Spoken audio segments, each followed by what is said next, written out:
ప్రస్తుతం మనతో పాటు సీనియర్ జర్నలిస్ట్ దాము బాలాజీ ఉన్నారు. ఆయనతో మాట్లాడారు. నమస్తే సార్. నమస్తే సార్, ఈషా ఫౌండేషన్ సద్గురు అందరికి తెలిసిందే. సో ఇప్పుడు అందులో 6 మిస్ అయ్యారని తెలుస్తుంది. అసలు ఎలా మిస్ అయ్యారు అంటే ఇంతకు ముందు ఎప్పుడైనా జరిగిందా సార్ ఇలా? మామూలుగా ఇలాంటి ఆశ్రమాల్లో ఇలాంటి కంప్లైంట్లు మామూలే. గతంలో నిత్యానంద మీద కూడా చాలా విమర్శలు వచ్చాయి. ఒక 2 అమ్మాయిలు నిత్యానంద ఆశ్రమానికి ఆయన తీసుకెళ్ళిపోయాడని కూడా వాళ్ళ ఫాదర్ కంప్లైంట్ చేశారు. మళ్ళీ దానికి వాళ్ళేమో మేము ఇక్కడ చాలా హ్యాపీగా ఉన్నామని వాళ్ళు గుండ్లు కొట్టుకొని ఉన్నారనమాట. ఇట్లా గుండ్లు కొట్టించి ఇట్లా చేశారని. అట్లాగే గతంలో ఇంకా ఇతని మీద మన ఓషో రజనీష్ మీద చాలా ఆరోపణలు వచ్చాయి. అట్లాగే ఈయన మీద కూడా గతంలో కూడా అనేక రకాల ఆరోపణలు ఉన్నాయి. ఈవెన్ వాళ్ళ భార్య విజయ్ కుమారి ఆమెను ఇతనే చంపేశాడని వాళ్ళ నాన్నే, ఆ అమ్మాయి వాళ్ళ నాన్న గంగన్న ఆయన ఆరోపించాడు. కేసు కూడా అయింది. మళ్ళీ అది ఆరోపణలలో నిజం లేదు, ఆమె మామూలుగానే చనిపోయింది అనేది తర్వాత ఎస్టాబ్లిష్ అయింది, అది వదిలేశారు. అట్లాగే అనేక ఆరోపణలు వచ్చాయి. దాని మీద ఇది కూడా ఉన్నాయన్నమాట. యాక్చువల్గా ఈషా ఫౌండేషన్ అనేది జగ్గి వాసుదేవ్, ఈయన పేరు యాక్చువల్గా జగదీష్ వాసుదేవ్, వాళ్ళ నాన్న వాసుదేవ్. ఆయన ఆప్థాలమాలజిస్టు, మైసూరు. నేను మొన్ననే వాళ్ళ డీటెయిల్స్ అని చెప్పాను. సో ఈయన చిన్నప్పటి నుంచి కూడా 6 ఏళ్ల వయసు నుంచి కూడా కొంత స్పిరిచువల్ వైపు వెళ్ళడం, కొన్ని రకాల ఫీలింగ్స్ ఆయన కలగడం అవన్నీ ఉండేది. తర్వాత రాఘవేంద్ర అనే ఒక ఆయన యోగా గురు, యోగాసనాలు అట్లా ఆయన దగ్గరికి వెళ్ళి నేర్చుకోవడం. అలాగా మొత్తానికి కోయంబత్తూరుకి 40 కిలోమీటర్ల దూరంలో ఇక్కరై బొలువంపట్టి అనే ఒక ఏరియా ఉంది. అక్కడ ఒక ఆశ్రమాన్ని స్టార్ట్ చేశారు. అది వచ్చి ఏంటంటే నీలగిరి బయోస్ఫియర్ రిజర్వ్ ఫారెస్ట్ లో ఉందన్నమాట. అందుకని అక్కడ కన్స్ట్రక్షన్ రాంగ్ అంటారు, వెల్లంగి కొండలు అంటారు అక్కడ. ఇంకొకటి ఏంటంటే బొల్లంపట్టి రిజర్వ్ ఫారెస్ట్ అది ఒకటి. రెండోది తమికండి మరుదుమలై మైగ్రేషన్ కారిడార్, అంటే ఏనుగులు ఏరియా అది. అక్కడ చిన్న కన్స్ట్రక్షన్ కూడా అలో చేయరు. అందుకోసం దీన్ని ప్రొటెక్ట్ చేసిన కోసమే హిల్ ఏరియా కన్జర్వేషన్ అథారిటీ అనేది 90లో ఏర్పడింది. సో ఈ అథారిటీ పర్మిషన్ ఇవ్వదు చిన్న కన్స్ట్రక్షన్ కూడా. అలాంటిది దాదాపు 77 స్ట్రక్చర్స్ ఉన్నాయని చెప్తున్నారు. నేనైతే ఆశ్రమానికి వెళ్ళలేదు కానీ చెప్తున్నారు 77 స్ట్రక్చర్స్ 94 నుంచి 2011 వరకు అక్కడ అయినాయి. ఈ హిల్ ఏరియా కన్జర్వేషన్ అథారిటీ ఎలా పర్మిషన్ ఇచ్చిందనేది కూడా కొంతమంది ప్రశ్నిస్తున్నారు. ఈయన ఒకవైపు ఏమో ఎన్విరాన్మెంటల్ మీద కూడా ఉద్యమాలు చేస్తుంటాడు. అంటే save soil, rally for rivers ఇలాంటి ఉద్యమాలు చేస్తుంటాడు. ఇంకొక పక్క ఆయనే ఈషా ఆశ్రమం, ఈషా ఫౌండేషన్కి సంబంధించిన ఉల్లంఘనలు అనేకం ఉన్నాయని దీని మీద రకరకాల గొడవలు అయ్యి దానికంతా కూడా ఆయన సమాధానం ఇచ్చారు, వాళ్ళ ఫౌండేషన్ సమాధానం ఇచ్చింది, శిష్యులు కూడా అనేకసార్లు సమాధానం ఇచ్చారు. లీగల్గా అది అయితే ముందుకు పోలేదు. గతంలో ఇది కూడా హైకోర్టుకు కూడా వెళ్ళింది కన్స్ట్రక్షన్కి సంబంధించి.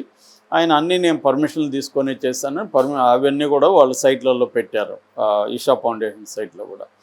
సో గతంలో కూడా ఇలాంటి అనేక ఆరోపణలు సద్గురు మీద వచ్చాయి. మామూలుగా ఒక పెద్ద ఫౌండేషన్ ఒక పెద్ద స్థాయిలో చేస్తున్నప్పుడు ప్రధానంగా ఇటువంటి ఫారెస్ట్ ఏరియాలో, రిజర్వ్ ఏరియాలో చేస్తున్నప్పుడు ఎన్విరాన్మెంటలిస్ట్ ఖచ్చితంగా ఇలాంటి విషయాల మీద గొడవ చేస్తారు ఒకటి. రెండోది అక్కడ లోకల్ ట్రైబ్స్ కూడా, అక్కడ ఉన్న స్థానికులు కూడా గొడవ చేసే అవకాశాలు ఉంది. ఎందుకంటే వాళ్ళ హ్యాబిటేట్ మొత్తం ధ్వంసం అయిపోవడం అవన్నీ చేస్తాయి. ఎందుకంటే ఈ శివరాత్రి సందర్భంగా లక్షల మంది అక్కడికి వెళ్ళడం, మామూలుగా కూడా అక్కడ విపరీతమైన క్రౌడ్లు పెరగడం, దీనివల్ల కన్జర్వేటివ్ ఫారెస్ట్ ధ్వంసం అవుతుందన్న విమర్శలు ఉన్నాయి. అయితే దానికి ఈయన సమాధానాలు ఇచ్చాడు ఇవన్నీ. అయితే ప్రజెంట్ ఇష్యూ ఏంటంటే తిరుమలై అనే ఒక వ్యక్తి, తిరునల్వేలి జిల్లా అయింది, తిరుమలై ఆయన పేరు. ఆయన 2023 మార్చిలో వాళ్ళ తమ్ముడు గణేషన్ 46 ఏళ్ళ అతను ఈ ఈషా ఫౌండేషన్లో పనిచేస్తాడు. ఇక్కడ యోగా సెంటర్ ఉంటుంది. ఆ యోగా సెంటర్ ఆల్మోస్ట్ ఫ్రీగా పనిచేస్తారని వాళ్ళ సైట్లో రాశారు వాలంటీర్స్. దాని మీద కూడా విమర్శలు ఉన్నాయి. ఆయన వాళ్ళకి జీతాలు లేకుండా వాలంటీర్ల పేరుతో వాళ్ళని ఎక్స్‌ప్లాయిట్ చేస్తున్నాడు.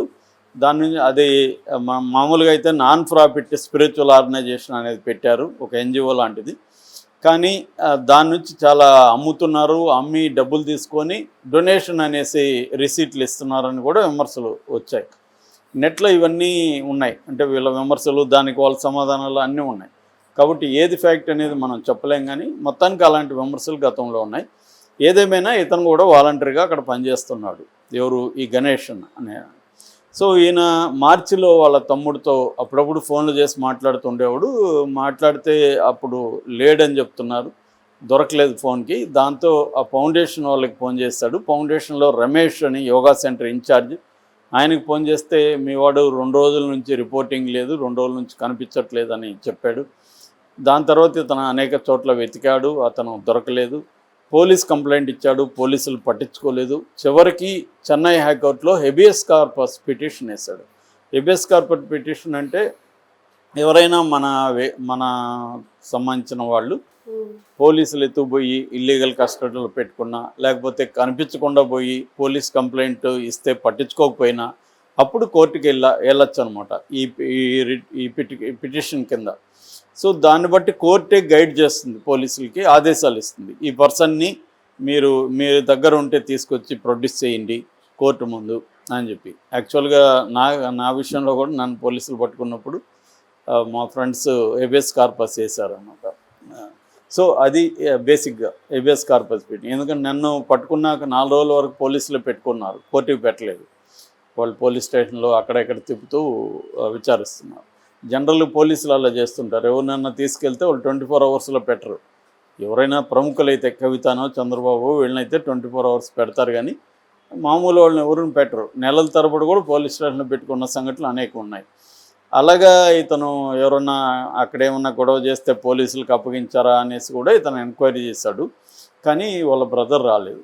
సో దాంతో ఇతను హెబియస్ కార్పస్ పిటిషన్ వేశాడు. పిటిషన్ వేసినప్పుడు కోర్టు పోలీసులకి ఈ విషయాన్ని చెప్పింది. పిలిపిస్తున్నప్పుడు కోర్టు తరపున పోలీసుల తరపున అసిస్టెంట్ పబ్లిక్ ప్రాసిక్యూటర్ మొత్తం 6 మంది మిస్ అయినట్టుగా మాకు కంప్లైంట్లు ఉన్నాయి, దీని మీద మేము విచారణ చేస్తున్నామని కోర్టుకి పెట్టింది. అది ఇప్పుడు సెన్సేషన్ అయింది. అదేంటి 6 మంది ఎందుకు మిస్ అయ్యారు, దీని మీద విచారణ జరపండి అని కోర్టు జస్టిస్ రమేష్, జస్టిస్ సుందరమోహన్ ఇద్దరు ద్విసభ్య ధర్మాసనం పోలీసులను ఆదేశించింది. దీనికి కూడా ఈషా ఫౌండేషన్ స్పందించింది. ఇదంతా బేస్లెస్ అలిగేషన్స్, ఈషా ఫౌండేషన్ని బదనాం చేయడానికి ఇలా చేస్తున్నారు అని చెప్పింది. మరి కానీ ఇక్కడ చెప్పింది పోలీసులు, ఎవరికి చెప్పారు? కోర్టుకి చెప్పారు. వేరే ప్రైవేట్ నువ్వనైనా చెప్పుంటే ఈషా ఫౌండేషన్ బదనాం అనొచ్చు. మరి పోలీసులే ఎందుకు బదనాం చేస్తున్నారు ఈషా ఫౌండేషన్ని? ఈయనేమో ఆరోపిస్తున్నాడంటే మా బ్రదర్ తప్పిపోతే నేను కేసు పెడితే పోలీసులు పట్టించుకోలేదని ఈయన ఆరోపిస్తున్నాడు. ఈషా ఫౌండేషన్ ఏమో మా మీద తప్పుడు ఆరోపణలు. మరి గణేష్ ఏమైనట్టు అనేది ఈషా ఫౌండేషన్ కూడా బాధ్యత అయితే ఉంటుంది కదా, ఎందుకంటే వాళ్ళ ఆశ్రమంలో పనిచేశాడు. మరి దాని విషయం ఈషా ఫౌండేషన్ ఏం చెప్పట్లే. గణేష్ ఉన్నాడా లేదా, వాళ్ళ దాంట్లో ఉంటే ఏంటి, వాళ్ళు ప్రాపర్ రికార్డ్స్ మెయింటైన్ చేయరా వాలంటీర్ అన్నప్పుడు, ఆ రికార్డ్స్ మెయింటైన్ చేసినప్పుడు అతను ఎక్కడికి వెళ్ళాడు ఏంటి అనేది వాళ్ళకు కూడా బాధ్యత ఉంటుంది కదా అన్న విమర్శలు అయితే వస్తున్నాయి. మామూలుగా ఇప్పుడు ఒక పెద్ద ఆర్గనైజేషన్ ఉన్నప్పుడు చాలామంది పనిచేసేటప్పుడు ఖచ్చితంగా ఇలాంటి విమర్శలు వస్తాయి. వీళ్ళు ఇంకోటి కూడా పోలీసులు కోర్టుకి చెప్పారు, ఈ 6 మందిలో కొంతమంది ఇంటికి తిరిగి వచ్చి ఉండొచ్చేమో కానీ దానికి డీటెయిల్స్ లేవు మా దగ్గర అంటున్నారు.